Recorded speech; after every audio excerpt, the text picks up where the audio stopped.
This episode of Super Pulp Science is brought to you by Untitled Game Animation Tutorial. Join us for a quick dive into overall animation process, workflow ideas, and maybe some horror stories. While the presentation will have a strong 3D focus, the techniques can be applied to various workflows and pipelines. Find out more at Winnipeg Digital Art Group on Instagram.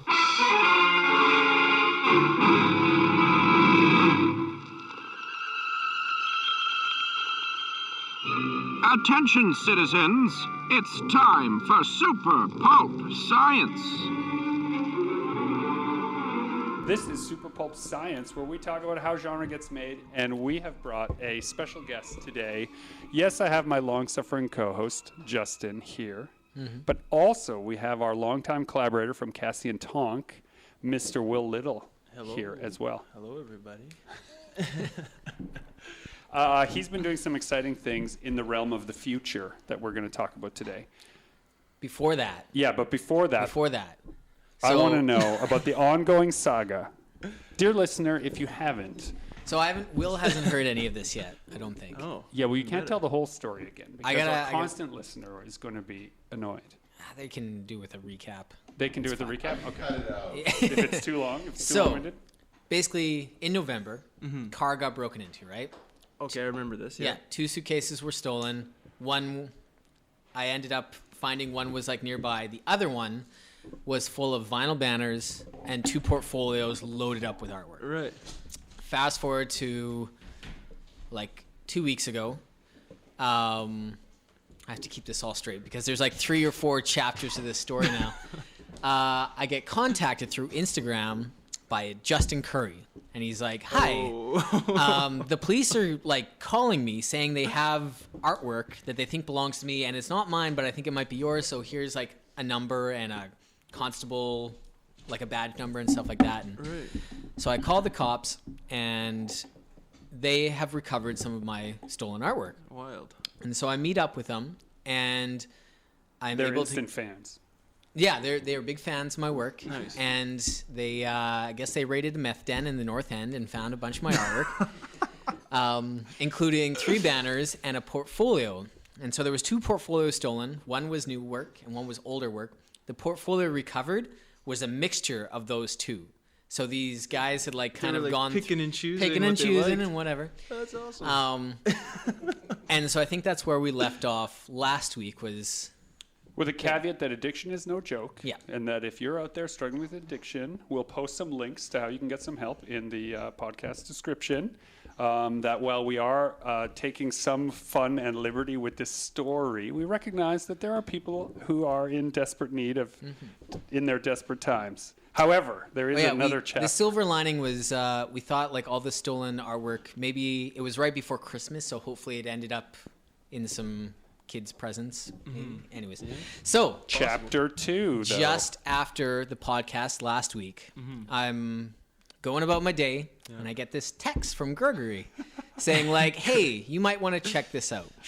So Shout out to Adam, who sent the text to John, who sent the text to me, which was a image from the Facebook Marketplace, which was a whole big collection of chasing artwork art that was suddenly for sale.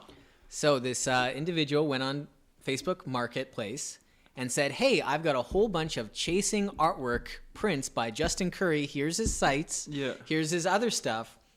Come buy them from me." Now, an aside here, I thought the most clever thing was the way that this thief borrowed legitimacy by linking to He all linked your my actual stuff sites. on the marketplace. Like, gave him a shout out, talked about what a talented artist he was. Here you can check out his Instagram. Here you can check out his website. Like really crafted it to seem like a fan that just had a little too much artwork on their hands. Yeah, there were 2 big red flags with this. And one was that he had like 3 or 4 of each print. So it's not like somebody who just went to a Comic-Con and bought a bunch of my prints and wanted to like offload them. This guy had an inventory. I've got like 4 you're of good, this, but you're not double 3 of skipped. this, 2 of this. And the other big red flag was nothing was signed. And if you've ever bought anything from me at any show, the first thing I want to do is either sign the front.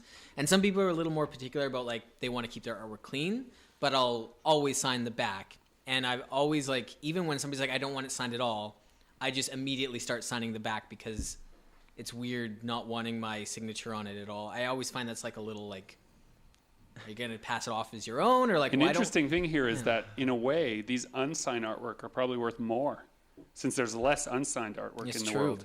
You don't want to spread that idea too Don't much. spread that idea. I guess I shouldn't spread that. Never mind. So I look at this marketplace. I see that he's like blatantly selling my stolen artwork, and I immediately start like writing this like semi-angry message, and then I'm like, no, wait. Maybe this guy wasn't the guy who broke into my car. Like, I don't know how he got these prints. I don't know, like, from the break-in to this guy, I'm sure there's a whole until story. Proven guilty. Exactly. So then I was like, okay, maybe I write a message saying like, hey, these were stolen. I'm sure it wasn't you, but like, and then I'm like, no. I have a cop's number who's a fan of my artwork. I'm just going to phone Constable Graham and get him to take care of this. So I phone the police. And I send them all the information about this. Like, this guy has all my stolen artwork. Mm-hmm. And the cop immediately recognized the guy. He's like, oh, yeah. We will have one of the officers post or, like, contact this guy saying they'll buy it all. And then we'll go arrest the guy. So. Don't mess with chasing artwork. Fast forward to a couple days later. Chasing artwork. The art that chases you. So I met up with the police last night and got a bunch. They contacted the guy, and apparently this guy is part of a gang. So it wasn't the actual guy who posted it, but was one of the members in the gang. And the cops essentially jumped this guy and got all the artwork back, and then went back to where the artwork was from, like this guy's place, and recovered some other stolen things, including. He had framed one of my pieces, so they took the frame piece from him. Like so off his wall? Oh, Yeah. It's kind of cold. So not only do I have all my prints back, I have a framed piece. Oh my God. Is it a nice frame? I didn't see the frame. Is that what's all bundled up over yeah, there? that's all bundled up over there. That's nice of the police to like wrap it for you and keep Yeah. it safe. So Police evidence, yeah. Huh. that is the latest, but there's still a bunch of banners and the suitcase and another portfolio worth of artwork that's still out there. That's crazy. But the police was explaining that essentially there's a restaurant in a particular part of the city that every so often people get together with all their stolen goods, and it's like a thieves' flea market of like, hey, I have this, I'll trade you for that. Do you want to buy some of this? And I'll buy some of that. And so he thinks that that's where... Putting that in a story immediately, by the way. Yeah, that's cool. That's how the artwork got into this guy's like a hands, was he negative was way. just at the thief flea market. So in my mind, I'm envisioning like my Comic-Con table set up by thieves at the thief market. Maybe we should go track down that restaurant and actually set up there. Like, there Maybe seems that's to where be the banners are. They're being used as to part of the display setup. to sell there. Yeah. I hope so. I hope so, I too. hope so. If that person is interested in becoming a proxy and going to other cities to sell our artwork, we could give them a legitimate job, right?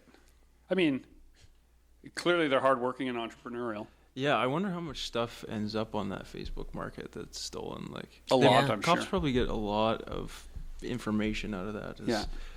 I don't know. I guess people think they're in the clear somehow, and it just comes back. Like it's pretty obvious. And as a person who reads and writes and watches too much crime fiction, I'm sure they, in my mind, they used your art as probable cause to raid that guy's thing with the SWAT That's team. the sense but probably I got. They just knocked on the door and said, "Excuse me." Yeah. Had the police not immediately recognized this individual, I think it would have gone a different way. But because this guy's had a lot of run-ins with the cops, I think Yeah. it became a different story. Whiskey!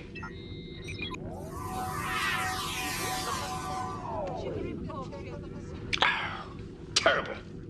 It has no bite. And you know, in a way, it's neat because it's going to be part of the theme of our episode, which is something from nothing. All right. Right? So like these it. are all people, what we all have in common, you and these thieves and everyone else, we're all going to try and make something from nothing. So the end of our episode is going to be talking about something I think is very exciting that Will is involved in. But before that, tell us something else exciting that happened. Sure. Yeah. This is like, as far as adrenaline goes, it was pretty much the most adrenaline you could probably get, because I went from, being flatlined, sleeping, to waking up to my wife telling me that there are people in our garage. So woke up, said, Kate, just wait, I'll grab my phone, we'll call the cops, I'll get some clothes on. And by the time I went into my room and grabbed my phone and just had pants on, I heard my wife leave the house. And so I, Was Robin thinking clearly at this point, or was she just like, Oh no, she adrenaline was, as well? Yeah, we and- were both like adrenaline dump. Yeah, it was insane. So she ran out there ahead of me, and she pulled my bike out of the back of the thief's vehicle. So someone had busted into your garage. That's right. Yeah. So someone busted in their garage, and we looked outside, and the garage doors open, the lights on, and we're like, okay. And so your adrenaline's going, so you're not necessarily thinking that straight. But yeah, she ran out before I even grabbed my phone or put any clothes on. So So people respond to stress in four specific fight or ways: flight. fight, flight, freeze, and fornicate are the 4 ways in which humans Ooh, I didn't know respond about to that stress. fourth That's one. where that sex after adrenaline comes from. Is that last one? It's the urge to procreate when something bad happens. We'll talk about what happened after. But it's nice to know that Robin's first instinct was to not wait hey, I need your help, but P.S. I know. I'm going to attack these gentlemen. Well, Maybe you should call the police. It's like secretly I appreciate the fact that was her reaction, but I can't tell her that because Yes, sir. it's what she did wasn't safe. So that's the downside, because who knows what kind of thieves these people could have been, right? So, Yes. But so she ran out. She managed to. So they had already put 2 of our bikes in. How many people are we talking here? There's 3 people. Yeah, 3 people, and she ran out there and was trying to get into the vehicle and get the bikes out of there, and she managed to get one. So the hatch was still up on the back of the SUV, and so she grabbed it and pulled it out. And then hers was still in there, and as I was running out, she was sort of being, confronted by one of the thieves. And so I came out and I just started screaming, and You didn't have shoes or a no shirt on? shoes, no shirt. in the middle of winter. In the middle of winter, screaming. Yeah, and my dog even was running away from me because it was she was not really defending the house by me. She was like, I'm out of here. There's loud noises. But yeah, so then they started driving away when they heard the yelling. But there was one guy that was outside of the vehicle, so I chased after him, and I was holding him in the passenger side. The door was open. Just trying to get him out. I'm not sure. Story I heard involved a shovel. There's a shovel somewhere. Yeah. So there was, yes. In the beginning, when she was trying to get into the vehicle, she was hit with a shovel. So you come Not now- outside. Let now- me just frame this properly. You come out of your house to watch your wife being hit by thieves with Well, a shovel. I mean, that happened just prior to me coming outside. But yeah, she was about to, I don't know what would have happened, but they were sort of getting close to face just as I was coming outside. So yeah. So anyway, they took off. They got one bike. My bike was left, and yeah, that was it was intense. And then a couple hours later, police show up, and now we have a security system at home, and and we're all secure now. So yeah, Do you actually feel more secure or less secure now? there's a period of time where it was you get kind of paranoid, right? So you get kind of yeah, what's going on? And then now it's dwindled out. So it's probably been, I think it was December 10th or something like that. So it's about a month and a bit ago. When I was I don't know, I would have been 12 or 13. My dad came home to find. We lived beside the Red River, so my dad came home to find the entire contents of the house packed up in boxes and set up, and I mean furniture, everything, the entire contents of our house ready to be moved out. And he arrived in the middle of the thieves basically emptying the entire house out. And, went like an idiot, went inside and got on the phone and realized that they were running out the back of the house. And what the police explained, this particular ring was driving up and down with a boat and scoping the houses, and then they would break into the house, load it all up, and a moving van would arrive at the last second, and they would help them load the moving van up. They'd escape back on the river, and the van would drive away. And they were emptying houses all down the river. That's that way. pretty elaborate. Yeah, it's like the- pirates and thieves working together. all rolled up into one. with they were just driving down the back lane, Yeah. and then I guess they were just testing doors and trying to. There's just a screwdriver left in the garage and that type of thing. But it's Yeah. they just keep trying doors until one of them opens, and then have at it. But that is a lot more elaborate of a scheme. It's like A little pack bit. up. That's like pros. Yeah. That's Yeah. like professionals. Yeah. These guys are definitely not professionals. Luckily, like one thing I will say, if there's any learning from this type of thing, it's like call the police and then just make a bunch of noise and don't go in. Don't jump into the truck. Yeah. So even like, take a breather and just for a second. Just make a few thoughts because, it could have been, you never know what you're going to run into. So Winnipeg has been under a bit of a crime spree lately, so this is, our on-the-street reporting of those yeah, there you go. specific events. There you go, yeah. 1 pan fried catfish.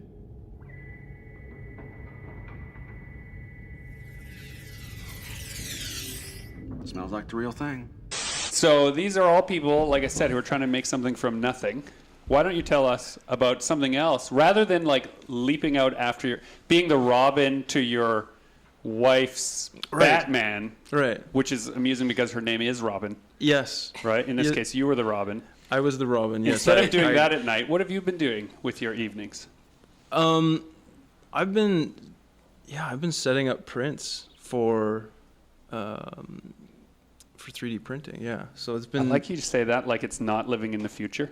Well, it is living in the future because if I go back and I think about what it would have taken to sort of make something similar to what I've got, and I've got some examples here to show you later, but what it would have taken in the past to get to the the product that I have now. Right.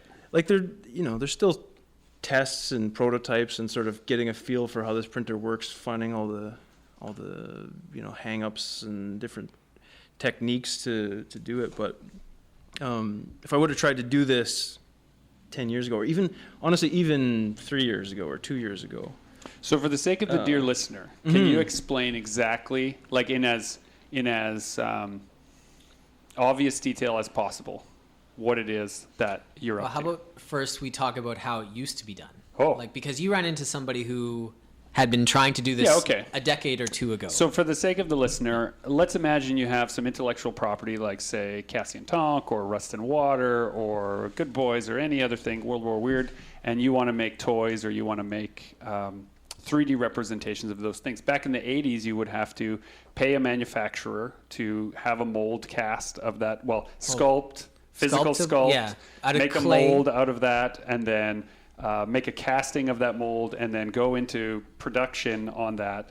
You'd need 1,000 units minimum just to test your idea. What kind of cost are we talking about here? And in adjusted $1980, right, you're looking at about 60 to 100 grand of what you'd need just to have a What about finished just to make that prototype. one prototype? Well, you You wouldn't make just one. You couldn't- You'd make a sculpt. Yeah. And you would show off the sculpt, and you'd take that sculpt around, is what you would do.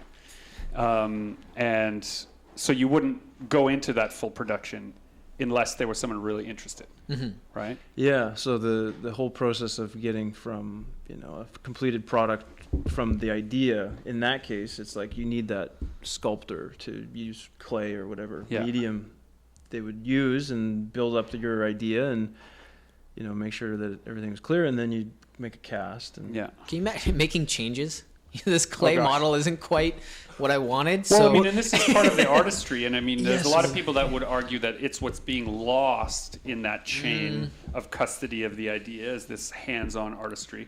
But one of the things we did when we were working on Cassie and Tonk is we had you come in because, if you're working from life, you can find models and reference, but if you want a reference for a 30-foot tall giant robot, you don't really have that. So we had Will come in and do a sculpt in 3D so that Justin could rotate it and turn it around and draw from life as much as possible. yeah. Yeah, I mean, as soon as you enter the sort of digital realm and you're not using traditional work like clay or oil paints or whatever it might be, you get this opportunity to just kind of do whatever the computer can do. So why not take advantage of what it can do?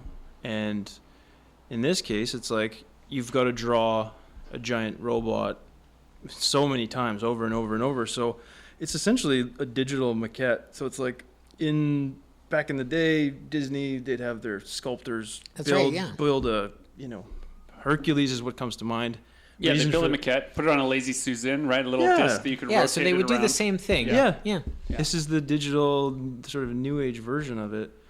The reason why I say the Hercules comes to mind is because when I was in Disney World when I was young, that was the movie. And I remember going through the studio and it was like they had all these amazing sculptures and stuff. It was pretty cool. So, anyway, so I'm not sure where I was exactly. So we are in the line of our idea. We're Mm-hmm. at Cassian Tonk, where you are helping us shortcut Yes. a bunch of the art. And Right. then technology caught up to us, Mm-hmm. where that skill meant that you could take the ability to sculpt something in 3D. And like for the dear listener's sake, Will does this as his regular job working at a video game company, doing 3D sculpts and character designs that way. So Yeah. porting that skill into 3D printing. Mm-hmm.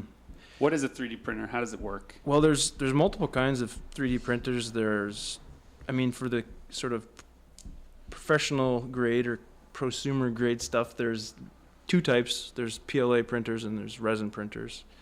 The PLA type is where you see this nozzle on a mechanism that moves around and it builds it up from the sort It's of melting the thread of plastic That's right. and like layering it like a little bit at a time, right? yeah, and it goes around and around and it builds this thing up. And so the material that it's printing from is usually a polymer of some sort. Yeah, it's a PLA. It's like polylactic something. Yeah. So But you can also 3D print with metal and with other things, as I understand it. that's true. Though when you start, well, yes. They're doing it Yeah. with even cement and like building 3D printing like huts and houses and stuff like yeah, that. and I follow one of the companies that's prototyping Mars habitats. And the idea is to grind the silicate on site and then 3D print the dwellings out of that. So cool. Yeah, it's very cool. Yeah. And so you take that sort of like extreme version of printing and where you can do like city blocks, you can plan for building on Mars, you can make mechanical parts for engines, and you sort of bring it back to a level that you can use in your house. And it's like the technology is so amazing that even at the sort of basic level, it's still kind of incredible. But so the PLA version, the problem that I always saw in the results of that was that you see like a stepping. You see the layers Yeah. that it built up as. It was always like kind of ridged. Yeah, like so you- even in the really fine ones. Yeah, so like some numbers are like some of the lowest layer numbers are like 0.06 millimeters per layer. So it sounds like it's nothing, but when you have something in your hands or you're looking at something, you can see that. Now there's ways to treat that and sand it down and do different things like that. But when I saw what the resin printing could do, I was just like, okay, well this is what my issue with everything the whole time was, that this layers existed, or you could see this stepping, and in the resin printing you don't see it. And an interesting point, I think, if you were going to make a cast of a print that had all that stratification, it would have to be modified before you could cast You'd from still it. have to do the Whereas with the sanding. resin is smooth, we've found from the examples that Yeah. you've shown. So Yeah. explain how the resin printer works. So yeah, the resin printer, rather than sort of doing an additive style where the nozzle's building something up, this is like a trough essentially of resin, and the resin reacts to UV light. So when UV light is shined on it, the resin hardens. And Wait, hold on. Let me just get this straight, because I've never Yeah. seen it happen. You've brought us the examples.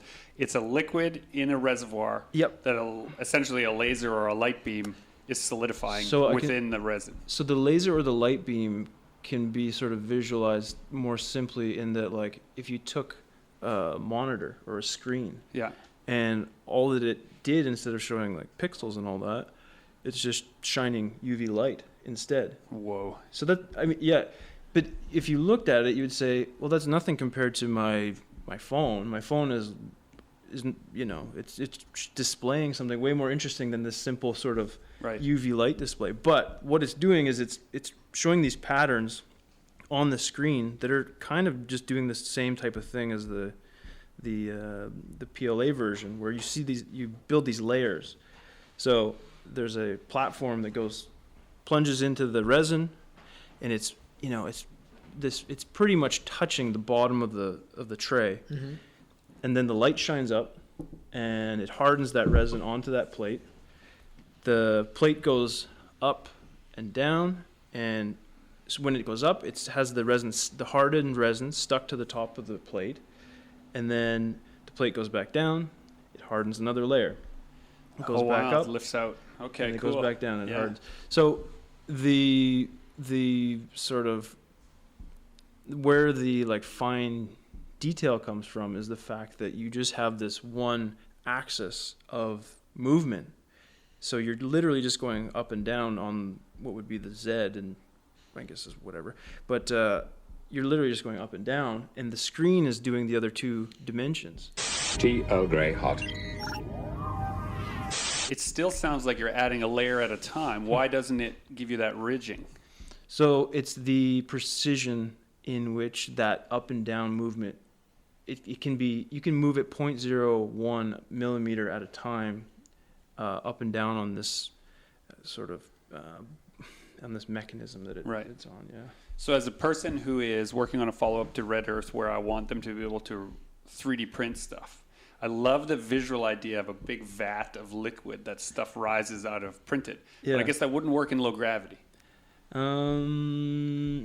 I mean, you could have a gravity room or something that, I don't know. We don't have that yet. Let's not get crazy. Okay. Yeah, it's science fiction as I'm after. There's always that part of the ship in sci-fi films that spins, so you get a sense of gravity, right? Point. So you just have them do it in that habitat. That. What do you think the leap forward from this? Not that you've been tinkering with it. What do you think the thing people haven't?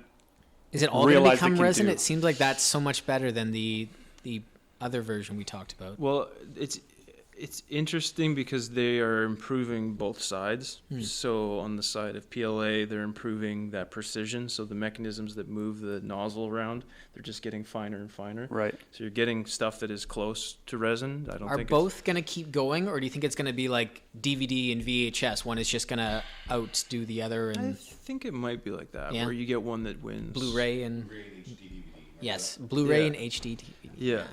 Yeah, K-Cups and Yeah. whatever that other one was. VHS and Betamax is what I'm thinking. Yeah. So, it's those. But The superior product, actually. right.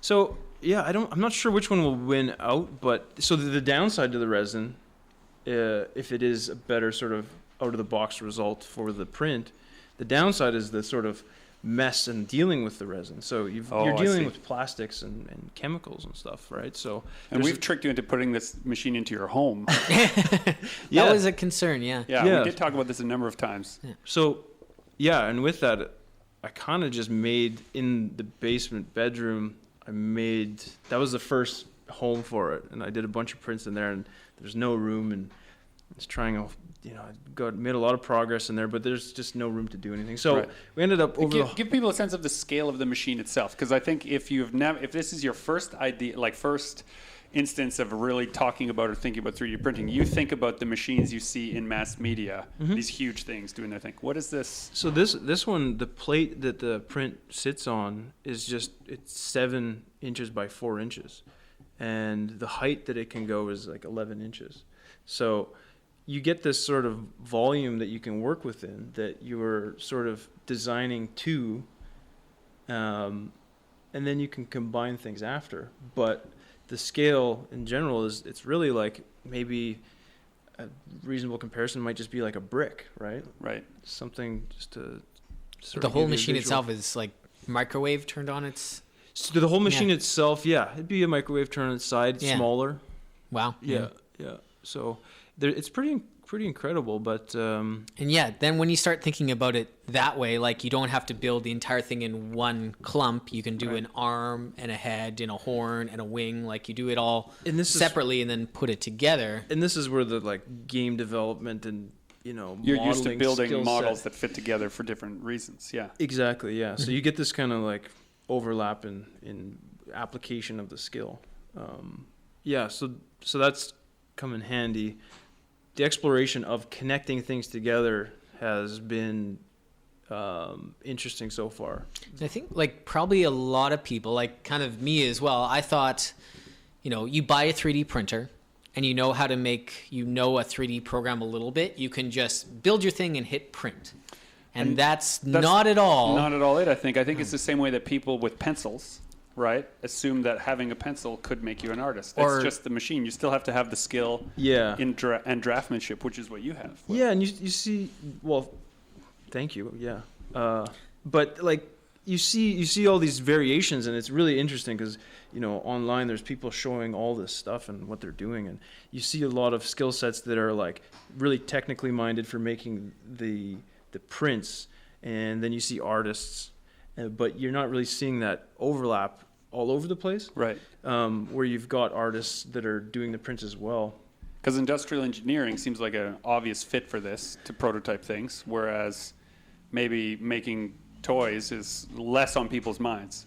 Yes, yeah, but you do see it. Yeah. You do see it, and people do exist, and there's some incredible artists out there. The only reason I knew about metal 3D printing is I found a website when I was researching for something else that will 3D print car parts for like 1940s, 1950s automobiles that no longer exist. Right. Like you can't get that part. Yeah. And so they'll custom make you a part if you're trying to refit they're that doing vehicle. like at the sort of crazy levels we're talking about, building houses and making structures on Mars. They're like right now they're printing off hundreds and hundreds of parts for airplanes. Yeah. Like this technology is only going to improve, and it's only going to be more widely used. And I think I'm thinking back to like when we were talking to Laverne about how he was like one of the first movers on coloring on the computer. That's right. Like Laverne Kaczorski, who came on and talked about coloring and how he was basically one of the pioneers in using computers to color comics, which is now standard today. And I feel like with 3D printing, it's going to become a big booming thing of artists using it to do like custom toys. I don't think it's happened yet. I think first movers. I think we're moving in at a very early stage, and I can't wait. Like 10 years from now, I think every 3D artist is going to have a 3D printer and be printing like their lunch sketches. Okay, so I can't help it. There's this quote I say all the time, I stole from William Gibson, which is that the future is already here, but it is not evenly distributed. And I think our podcast, the subjects of our podcast today really elucidate that idea. We have people who don't have enough of stuff. They bust into your car, try to make some quick cash. We have people who don't have enough of stuff. They bust into your garage, right? And yet, in the same week, we have people printing enough of stuff, right? Like we just are not yet as a society in a place where our energies and our efforts have equalized to the point where everyone benefits from it. Yeah, that's true. Your thoughts? I mean, Be wise. This is your moment, John. Some people are just Fix the world. terrible. Oh. yeah, but I mean, yeah, you think about that. You go, okay, what kind of person is going to be doing what we were talking about? And it's like, well, they literally have nothing to stand on, right? There's no support system. There's no, maybe they are a creative person. Maybe they are, technically minded person. Like they just don't, sometimes they don't have the environment to cultivate either of those things. So Yeah, there's that quote, like, it's not that we made good choices, we had easy choices to make. Yeah, that's right? definitely true of all of us in this room. We were presented with some, if you compare us to the people who busted into your car and the people who busted into your garage, we had much easier choices to make in our lives that led to these places. Right? Yeah. But then I also feel that we have a responsibility, Yeah. right, to do something more than just the average thing as a result of that, which is what I was trying to do. Like having to say, here's a technology that allows us to do something that used to cost $100,000. Let's not sit on our laurels and wait. Let's invent a way to streamline our intellectual property into something That right away. responsibility to take advantage of all this. Yeah. Yeah. Computer, one slice of New York cheesecake.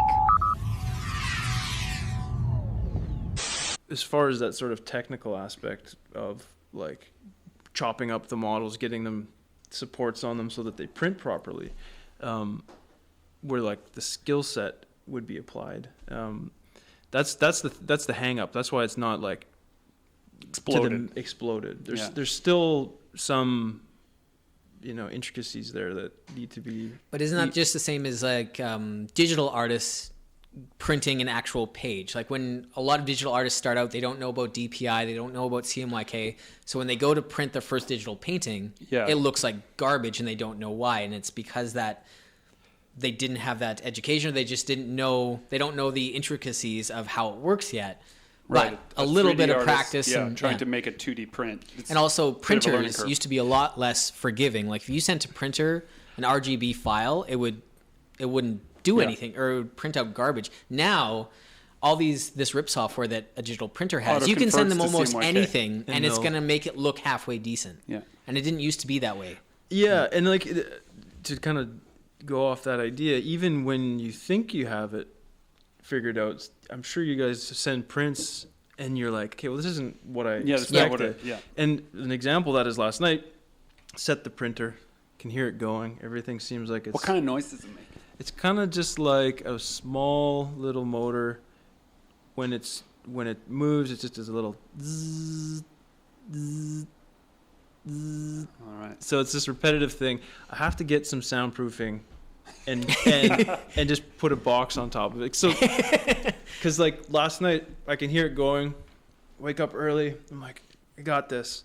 This is gonna be awesome. I'll show the guys tomorrow. And I go into the room, and there's absolutely nothing on the plate. Uh-oh. It just went zzz, zzz, zzz all night, and there's zero. So I look in the tray. There's one layer that's been hardened. And then it just fell off. It just didn't stick. So nothing else worked after that. But it thought it was doing the whole thing, and so it went through the motions, but nothing to stick to. As good as the technology is, you're still going to run into things, and you can't really let that be a reason to. And time. So a detail I think that we glossed over was how long it takes to actually print the thing. You imagine the science fiction like Earl Grey hot, and there it is. But it is in fact. Yeah, it's not like that. There's a bunch of sort of attributes that you can play around with. So that layer height is one of them.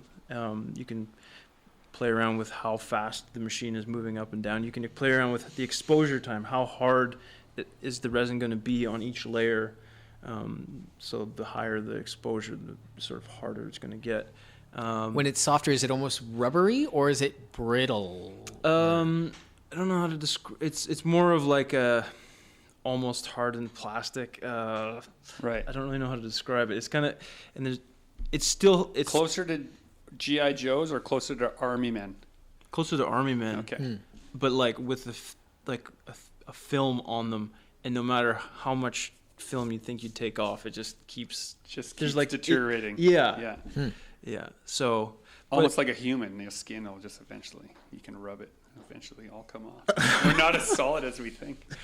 You can see a horror story developing as I'm asking for these specific details. As with all episodes. Yeah.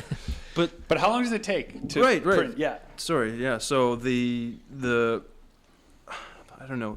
An example is like the biggest print that I've got is probably like maybe 5 inches tall and maybe 4 inches wide or something like that.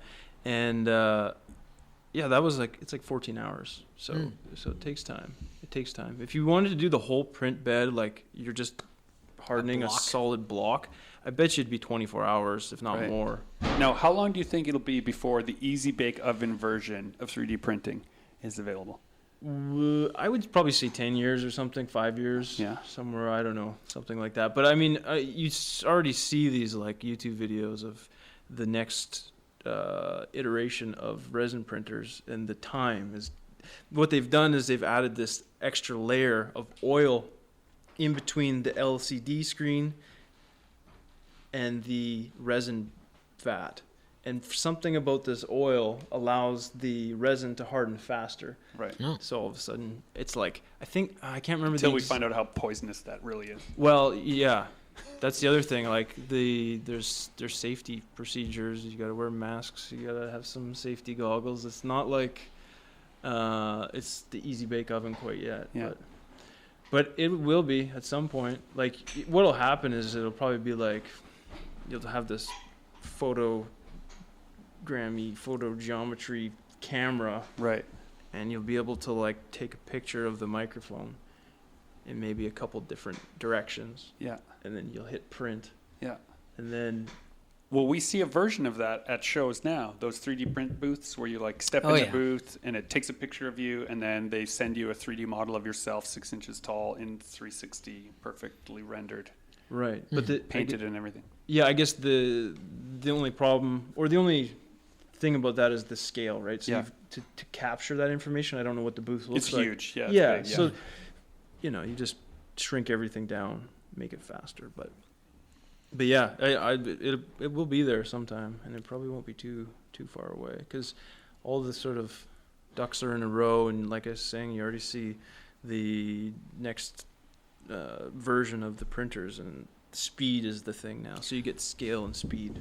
I wonder if like with digital printing right now, you can get like a fairly decent printer in your house, but ink is still pretty expensive, and like the really expensive ones are like $1 million printers. And so that's what digital print shops are. They lease out these like incredibly large, very expensive printers. And I wonder if someday in the future it'll be like the 3D print shop where you just go in and you're like, I'm looking for this part for my car, and like, so I didn't have a chance to this mention toy this and before we started the show, but I was at Vantage, our regular 2D printer, before this, and I was telling them we're going on the podcast when we were talking about the 3D printing, and the owner of Vantage was saying that they've been looking into making that move to have a 3D print wing of their business that would allow people to have exactly what you're talking about. So like access to a way more expensive printer than you could get a whole deal printer. I mean, this was the option for the last maybe 6 or 7 years, where you get your monthly subscription. Yeah, North Forge or yeah. And then you could go use their printers.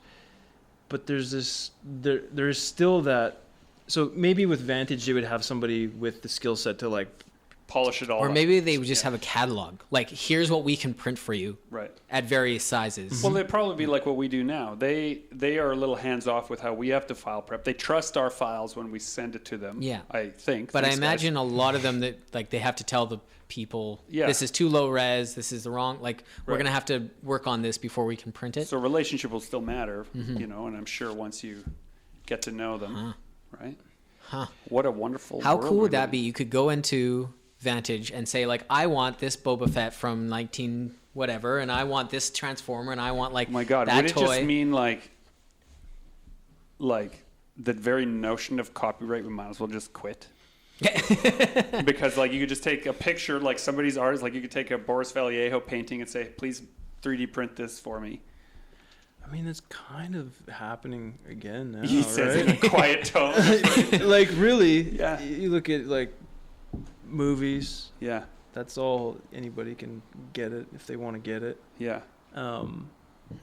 It's there's this interesting part of it where it's like there's this physical thing you get. Yeah. And that's something like this tactile feel, even working with this stuff where you're, pulling the supports off and trying different types of paints, which you can get into, and trying, different types of ways to smooth out the surfaces and refine the end result. It's like there's this thing you get that it's similar to, drawing with pencil or that like it's this weird backwards thing, right? Right. So it's my education showing here now, but it's Beauregard, right? The real is only that which can be recreated. And so what you'd be doing with 3D printing, if you're taking it from 2D like an illustration and turning it into an object, it's a copy that had no original. Yeah. Which is like that's bends sort the mind in a weird shape. But it's like one of the most exciting things you could think about too, where it's like you imagine this thing, and you have access to actually making a 3D sort of thing you can hold on to. Even prints in general are that as well. It's just this extra dimension, really. Yeah. So what you're imagining, you push into the computer, you make it whatever you want it to be, and then the computer spits it out. Salute.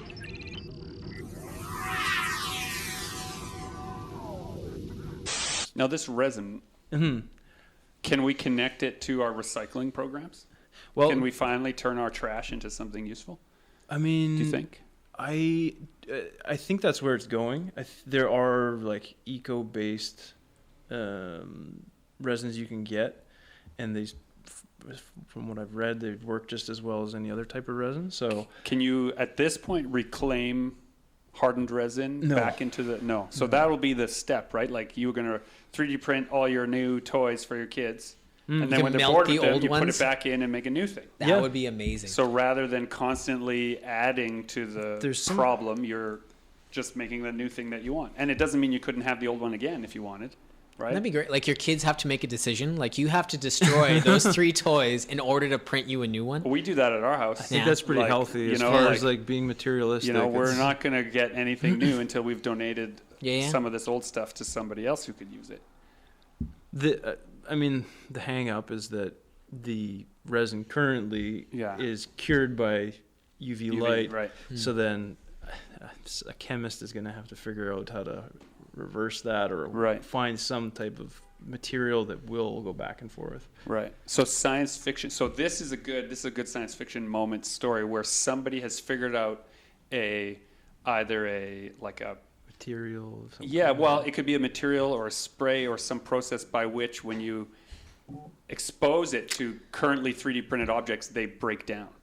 And so, yes, it's great for the industry, but someone could use it as a weapon Sabotage. to undo and sabotage. Makes me think aluminum and mercury. They Yeah. would, if you expose aluminum to like pure mercury, the aluminum like collapses in on itself. Is that true? Yeah, so like in World War II, there was a bunch of like planes were made out of aluminum, so like troops would go in at night and like rub mercury like all over like the frame of planes, and by the morning they were like structurally.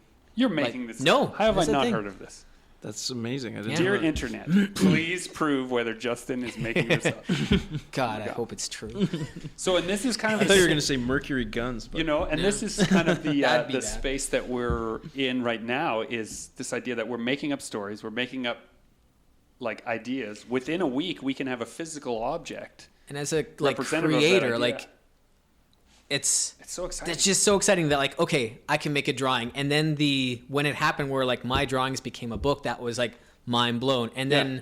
that book became like a 3D animated something mind blown. Mind blown. And now it's like the next stage is like it's becoming a toy. I can remember the first time we stood with 3D headsets on looking at Tonk as a 3D object That was cool. in real scale.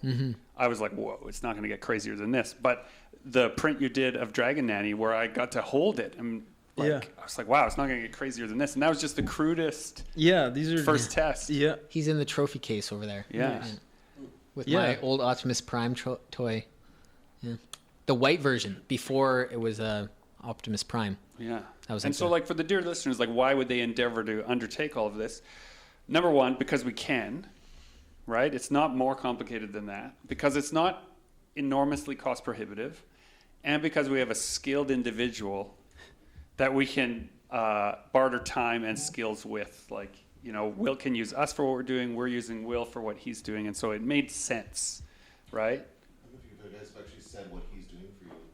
Have we said what you are actually doing for us, Will?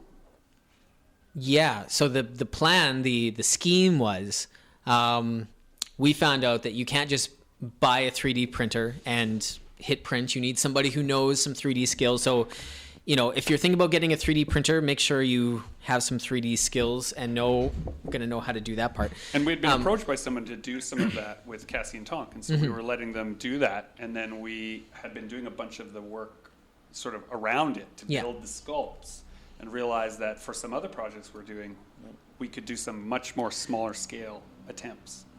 So the plan was with Will was we were going to go in together and get this 3D printer. He knew the technology. He knew the processes. We didn't, but we had some designs. So we're getting Will to do a 3D print of, on my end, like we're doing a little Dragon Nanny print, which is the robot from my next graphic novel that's in the works now. So Will was a 3D artist who was designing the Dragon Nanny model already for me to have as a turnaround. So now we're taking that and we're going to make a toy of it. So I can have and we're not getting into mass production. No, these are because just- we don't have any experience with toy making. We don't know, what the market's like, how to sell these, how to package them. We're very Our little toe early is stages. in the water for this right now. Yeah, so we're making some bespoke figures. So we're going to make a handful of toys. I was going to make Dragon Annie. Greg, you were going to try some stuff from World War Weird, some tripods, just because they're tricky, number one. Right? Yeah, there's some leg designs that we've got to work out, and there's some simple aspects too that are already figured out too. But it was mostly the thrill of, can we turn this drawing into a physical object? Yeah. And then, Will, you were going to make some of your own designs as well. Yeah, I've working in 3D, to build up your skill set, you make pieces just like in 2D, right? Like you do some drawings, and in my case, you do some sculptures. So far what I've done is I've just taken sort of some of the catalog of sculptures that I've done, and I've printed them off just to see what kind of results I can get from them. And so far, so these are sort of unedited versions, like you didn't I'm not adjust them for the printing. You just said, I have this, will it print? Exactly. So as far as the learning process of this, I'm still at the stage where I need to understand how to design for the printer size. So when we're looking at sort of elaborate poses or elaborate designs, you've kind of got to break them down and allow the printer to just print parts of them. So really all that I'm saying is that you need to chop them up so that you can rebuild them when they come off the printer. Right. Yeah. So, but yeah, as far as what I'm doing with them, I'm not exactly sure yet exactly what the sort of what the big piece will be. Yeah. I have a bunch of these smaller things that I've been playing around with, but to be determined what the sort of first big one will be.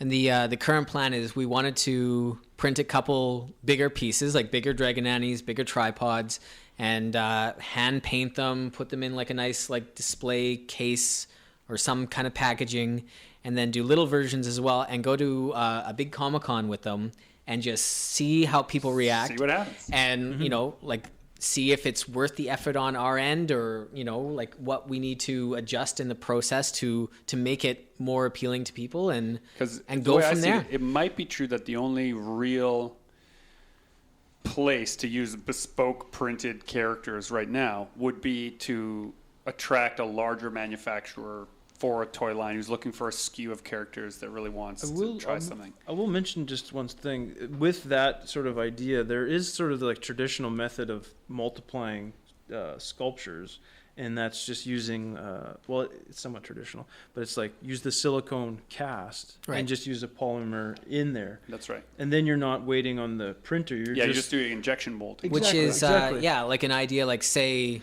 your print just goes like we sell out on the first day, then it's a discussion to have, like maybe we need to get into a cast of it and make multiples at a cheaper rates, so we can make a lot of them that don't take 24 hours to print. But what might be true is people like them enough to want them to be limited, and then we would just make a number of specific prints, like almost like doing commissions. Someone commissions you to do a specific piece of artwork. They could say, could you, I'd like to commission you to do a 3D version of this crazy thing you've done. And that could be a whole other world. I like the idea of in New York, there's a whole part of the convention that's like custom toys, and I've bought a couple. They're on the expensive side, but they're a little more one of a kind. Like there's 4 made, 3 made, and like the ones that stand out, there was like a couple cool little robots in like hand knitted hoodies and scarves, and they were like 9 inches tall, and it just like, go figure, you like the cute robots. The cute robot, with a little hoodie, and it was like a $2,000 toy, but it was this hand painted, like amazing looking thing. I have no idea how it was made, but I love the idea of like doing like 2-3 off custom toys. Back to the other thing about the silicone injected molding is that you can change your material. So what your prototype might be this UV resin, which is not the strongest, but it's fairly strong. But you could do the silicone mold from that, or the silicone cast from that, and then use like a polymer injected resin, which is a lot stronger. And so you could actually use the sort of forms from the print, and then make a sort of stronger version of it in the silicone mold style. Amazing. Yeah. Well, Will, thank you for coming and sharing the first steps of making something from nothing. Also, Gentlemen, thank you for sharing your harrowing criminal investigative endeavors. And I would just like to invite everyone who's listening to the podcast to join the fight and make comics. Don't do crime.